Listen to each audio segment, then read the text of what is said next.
And welcome back. Jamaica's track and field has been spared another blemish with the news that the young athlete who returned an anti-doping rule violation in February has been cleared of any wrongdoing by the independent anti-doping disciplinary panel. More in this report. Just over 6 weeks after J3A's president Garth Gale told TVJ Sports that an athlete had been flagged by the Jamaica Anti-Doping Commission for an adverse analytical finding, stakeholders of Jamaica's track and field can breathe easier with the news that the local athlete has been cleared.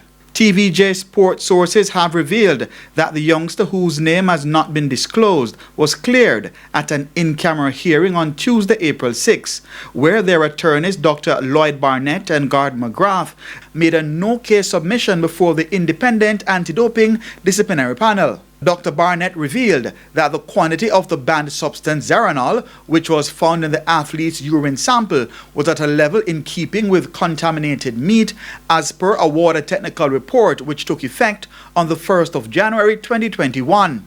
The veteran attorney confirmed with the TVJ Sports that the independent panel, which was chaired by Queen's Counsel Georgia Gibson Henlin, accepted their reasons and dismissed the case. Quote, "The panel found that looking at the report and the findings, they were of the view that the charge could not be sustained," end quote. The other members of the panel were Japheth Ford and Dean Martin. Our own checks of Warder's technical letter addressed to accredited laboratories in December 2020 showed that findings of Zeranol and its metabolites in urine samples could be related to the consumption of mycotoxin contaminated food. When contacted by telephone on Wednesday, both JADCO's chairman Alexander Williams and J3A's president Garth Gale declined to comment on the matter. Keon Reyna reporting for TVJ Sports.